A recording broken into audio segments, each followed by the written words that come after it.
दोस्तों, एक समय की बात है। देवी लक्ष्मी और भगवान विष्णु क्षीर सागर में शेषनाग की शैया पर विश्राम कर रहे होते हैं। तभी देवी लक्ष्मी भगवान विष्णु से पूछने लगती है, हे प्रभु, स्त्री के शरीर का वह ऐसा कौन सा अंग है जिससे उसका सौभाग्य जुड़ा हुआ होता है? कृपया आप मुझे स्त्रियों के शरीर के अंगों के शुभ लक्षणों के विषय में विस्तार से बताइए। भगवान श्री हरि विष्णु मुस्कुराते हुए कहते हैं, है देवी, आज तुमने बहुत ही महत्वपूर्ण प्रश्न किया है। इस संसार में एक स्त्री का महत्व सबसे बढ़कर होता है। अलग अलग अवस्थाओं में स्त्री अपना कर्तव्य निभाती है। कन्या के रूप में वह पिता के घर में सौभाग्य लेकर आती है, एक पत्नी के रूप में अपने ससुराल में सौभाग्य लेकर जाती है और एक माता के रूप में अपनी संतान को सौभाग्य प्रदान करती है। किंतु वह पत्नी के रूप में ही अपना सर्वश्रेष्ठ कर्तव्य निभाती है। एक स्त्री के शरीर के अंगों से ही उसके आचरण और सौभाग्य का पता चलता है। ऐसे शुभ अंगों वाली स्त्री अपने पिता, पति तथा पुत्र के लिए बहुत ही भाग्यशाली होती है। हाँ देवी, आज तुमने जो प्रश्न किए हैं उन सभी प्रश्नों का उत्तर देने से पूर्व मैं तुम्हें एक महान सती का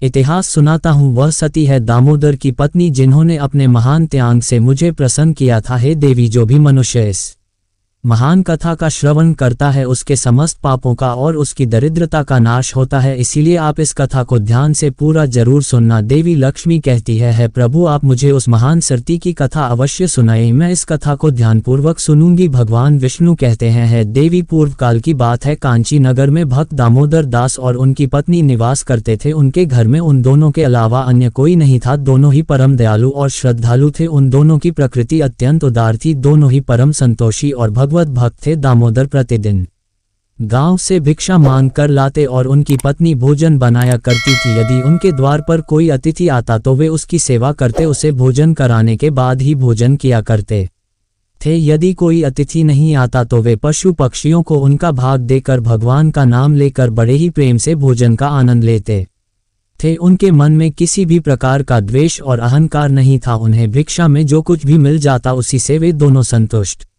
रहा करते थे, अधिक की कामना भी नहीं करते थे। यदि उन्हें भिक्षा भी नहीं मिलती तो भी वे ईश्वर का धन्यवाद करते हुए शांति से जल पीकर सो जाया करते थे। उनके पास असंतोष और अशांति भटक भी नहीं पाती थे। उनके अंदर भगवान के प्रति दृढ़ विश्वास और श्रद्धा थी, इसीलिए उन्होंने कभी अपनी गरीब परिस्थिति के लिए भगवान को नहीं कोसा। फिर एक दिन दामोदर दास भिक्षा मांगने के लिए घर से निकलते हैं। द्वार दवार भटकने पर भी उन्हें किसी ने भिक्षा नहीं दी। उस दिन उन्हें अन्न का एक दाना भी नहीं मिला, जिससे निराश होकर दामोदर दास अपने घर पर आ और अपनी पत्नी से कहने लगे, हे प्रिय, आज तो भिक्षा में अन्न का एक दाना भी नहीं मिला है। लगता है आज के दिन भूखा ही सोना पड़ेगा। शायद प्रभु की भी यही इच्छा है। फिर उतने में ही उनके द्वार पर एक अतिथि आ जाता है और द्वार पर खड़ा होकर कहने लगता है, घर में कौन है? भैया, मैं अतिथि हूँ और अत्यंत भूखा हूँ, मुझे खाने के लिए कुछ दो, मैं तुम्हारे द्वार पर बड़ी आशा लेकर आया हूँ। दामोदर ने देखा कि द्वार पर एक अत्यंत वृद्ध बूढ़ा व्यक्ति खड़ा है जो बहुत ही कमजोर और भूखा दिखाई पड़ रहा था।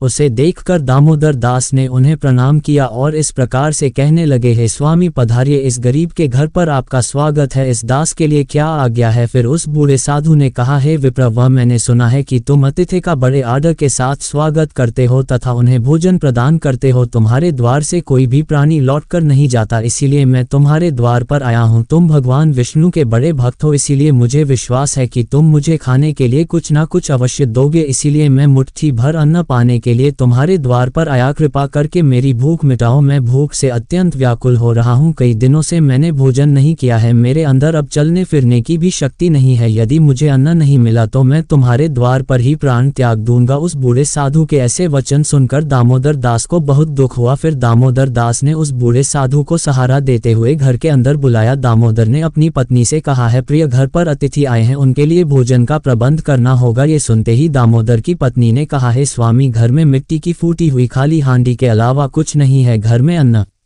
का एक दाना भी नहीं है। हमें तो भूखा रहते हुए 2 दिन बीत गए हैं। अब इस अतिथि को हम क्या खिलाएं? आज भी आप भिक्षा में कुछ भी नहीं लाए हैं। दामोदर कहने लगे, हे प्रिय, ये बूढ़ा साधु अत्यंत भूखे हैं, चलने में असमर्थ है। ये बस सौभाग्य से हमारे घर पर पधारे हैं। यदि हम अपने घर पर आए अतिथि की सेवा नहीं करेंगे तो हमें महापाप लगेगा। अतिथि को हम घर से भूखा नहीं भेज सकते। दामोदर की पत्नी मन ही मन भगवान से प्रार्थना करते हुए कहने लगी है, गोविंद इतनी कठोर परीक्षा क्यों ले रहे हैं। फिर अगले ही क्षण उस सती के मन में एक योजना आए और वह बड़ी प्रसन्न हुई। उसने अपने पति से कहा, है नाथ आप चिंता ना कीजिए, आज अतिथि की सेवा बड़े प्रेम से होगी, आप पड़ोस से कैंची लेकर आइए। यह बात सुनकर दामोदर को आश्चर्य हुआ और वे तुरंत ही दौड़कर गए और पड़ोस से एक कैंची लेकर आ गए और कहने लगे, हे प्रिय ये लो कैंची, अब बताओ इससे अतिथि की सेवा कैसे होगी। दामोदर की पत्नी ने कहा, है स्वामी आप इस कैंची से मेरे केश काट लीजिए। यह बात सुनते ही दामोदर अचानक से चौंक गए और कहने लगे, हे देवी स्त्री के केश ही उसके सबसे बड़े आभूषण होते हैं, केश के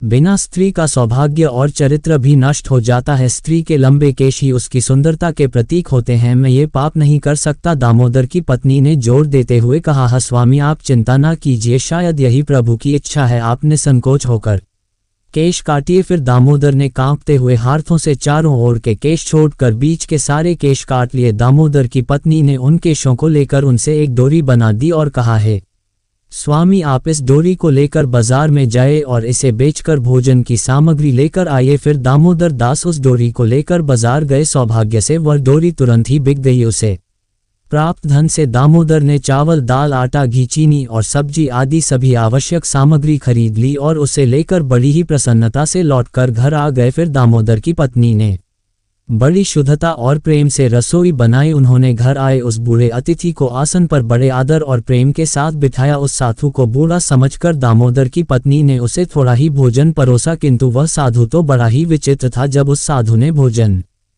करना शुरू किया तो कुछ ही क्षणों में उसने परोसे हुए भोजन को खाकर समाप्त कर दिए। उस सती ने फिर से थोड़ा भोजन परोस दिया। थोड़ा थोड़ा करते हुए उस साधु ने दामोदर की पत्नी ने बनाई हुई सारी रसोई खाली हो गई और फिर अपने पेट पर हाथ रखते हुए कहने लगे, तुम दोनों की सेवा से मैं बहुत प्रसन्न हुआ। आज अनेक दिनों बाद मुझे इतना भोजन प्राप्त हुआ है। तुम्हारे बारे में जो कुछ भी सुना था वह सत्य ही था। आज मेरी तृप्ति हुई है, किंतु मेरा शरीर बहुत बूढ़ा हो गया है। आज मेरे लिए चलना संभव नहीं है, इसीलिए मैं आज के दिन आपके घर पर ही विश्राम करता हूँ। शाम को केवल एक डिब्बा चावल से काम चल जाएगा। उस साधु के द्वारा इतना कहते ही दामोदर ने कहा, जो आज्ञा महाराज, आप विश्राम कीजिए, मैं शाम के भोजन का प्रबंध किए देता हूँ। इतना कहकर दामोदर अपनी पत्नी के पास गए और उससे कहने लगे, हे प्रिय, हमारे अतिथि में चलने की शक्ति नहीं है, इसीलिए वे आज हमारे घर पर ही विश्राम करेंगे। किंतु अब संध्या के भोजन का क्या होगा? संध्या को भोजन हम कहाँ से बनाएंगे? ये सुनते ही दामोदर की पत्नी ने कहा, हे स्वामी, चिंता की क्या बात है, मेरे केश अभी भी बाकी है, आप फिर से मेरे केश बेचकर बाजार से सामग्री लेकर आइए। अब फिर से कैंची चली सती के केश और उससे रस्सी बनी। दामोदर फिर से उस रस्सी को लेकर बाजार में गया। सौभाग्य से वह भी बिक गई और उसने उस धन से भोजन की सामग्री खरीद ली और लेकर घर लौटकर आ गया। दामोदर की पत्नी ने शाम का भोजन बनाया और उन्होंने अतिथि को आदर से बिठाया और भोजन परोसा। अतिथि ने थोड़ा थोड़ा करते करते एक एक चावल चट कर लिया और देखते ही देखते सारा भोजन खा लिया। फिर वह बूढ़ा अतिथि कहने लगा, अरे भाई, आज बहुत थक गया हूँ, रात के लिए यहीं पर सो जाता हूँ, सुबह उठकर चला जाऊंगा। ये सुनकर दामोदर ने कहा, ठीक है महाराज, आपकी जैसी इच्छा, आप आज हमारे घर पर ही विश्राम कीजिए। वह बूढ़ा अतिथि दामोदर के घर पर ही विश्राम करने लगा। दामोदर और उसकी पत्नी दोनों ही उस बूढ़ा अतिथि की सेवा करने लगे, उनके चरण दबाने लगे। चरण दबाते दबाते रात बीतने लगी। वह अतिथि भी सो गए। वे बड़े ही विलक्षण साधु थे। असलियत में तो वे तीनों लोगों के स्वामी थे, किंतु उन्हें उस दामोदर के घर पर पत्तों के बिस्तर पर सोकर अपार शांति और सुख की अनुभूति हो रही थी।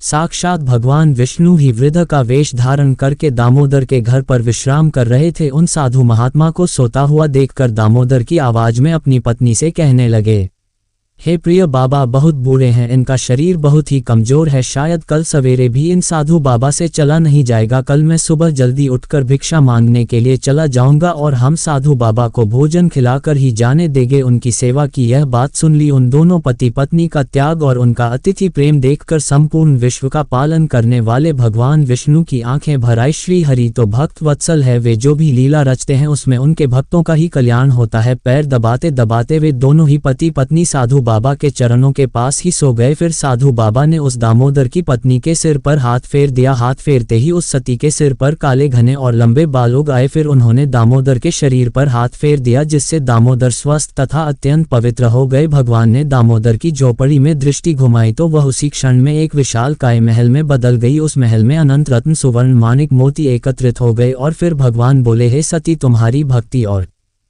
समर्पण से मैं अत्यंत प्रसन्न हूँ। आजीवन तुम दोनों अपनी साधना पूरी करके वैकुंठ लोक जाओगे। मैं छाया की तरह सदैव तुम दोनों के साथ रहूंगा। इतना कहकर भगवान विष्णु उस स्थान से अंतर्ध्यान हो गए। कुछ देर बाद जब दामोदर की पत्नी की नींद खुली तो वहां का नजारा देखकर वह आश्चर्यचकित हो गई। कल की सारी घटना उसको याद थी। अचानक से केस कैसे उगाए, ये दुर्लभ वस्त्र आभूषण अनमोल रत्न, यह महल अचानक कहाँ से आ गया। उसने तुरंत ही अपने पति को जगाया। जब दामोदर ने ये सब चमत्कार देखा तो उसे भी अपनी आंखों पर विश्वास नहीं हुआ। वे दोनों ही एक दूसरे की ओर देखकर सोच में पड़ गए। फिर दामोदर ने अपनी पत्नी से कहा, हे प्रिय, कल हमारे घर पर आए हुए वह बुरे साधु कहाँ पर गए। दोनों ने उन साधु महात्मा को चारों ओर देखा लेकिन वे उन्हें कहीं पर भी दिखाई नहीं पड़े। दामोदर ने हर्ष से प्रफुल्लित होकर अपनी पत्नी से कहा, हे प्रिय, वे कोई सामान्य अतिथि नहीं थे, वे साक्षात करुण सुदामा की तरह ही उन्होंने हमें भी प्रदान की है। हम दोनों ही उन्हें समझ नहीं पाए। भगवान विष्णु कहने लगे, हे देवी, इस प्रकार से दामोदर की पत्नी ने एक स्त्री के सबसे महत्वपूर्ण आभूषण का त्याग करके अपनी भक्ति की परीक्षा दी। एक स्त्री के लिए उसके केश सबसे महत्वपूर्ण आभूषण है। केश गंगा के समान पवित्र है। स्त्री के बाल लंबे होने से उसे सौभाग्य की प्राप्ति होती है। जिस स्त्री की हाथ की उंगलियां गोल, लंबी, पतली व मिलाने पर छेद रहित, कोमल तथा लाल रंग की हो, वह सुख व भोग पाने वाली होती है। जिसके नाखून लाल, कोमल, ऊंचे और चिकने हो, वह ऐश्वर्य प्राप्त करती है। जिस स्त्री के गर्दन में 4 अंगुल नाप की साफ 3 रेखाएं हो तो वह गहनों से सजी रहती है। जिस स्त्री की भौं ऊंची, कोमल, सूक्ष्म, आपस में मिली हुई व धनुष के समान है, वह भी सुख व सौभाग्य देने वाली होती है। भगवान विष्णु के अनुसार यदि किसी महिला का चेहरा गोल होता है और उसकी नाभि दाएं ओर झुकी हुई है, वह आगे जाकर भाग्यशाली होती है और प्रसिद्धि प्राप्त करती है। तो दोस्तों, इस प्रकार से भगवान विष्णु ने देवी लक्ष्मी को स्त्री के लंबे बालों का महत्व बताया है। उम्मीद है आपको ये जानकारी अच्छी लगी होगी। वीडियो को लाइक जरूर करें, कमेंट में जय श्री हरि विष्णु, जय मां लक्ष्मी जरूर लिखें और एंडलेस ड्रीम चैनल को सब्सक्राइब करें।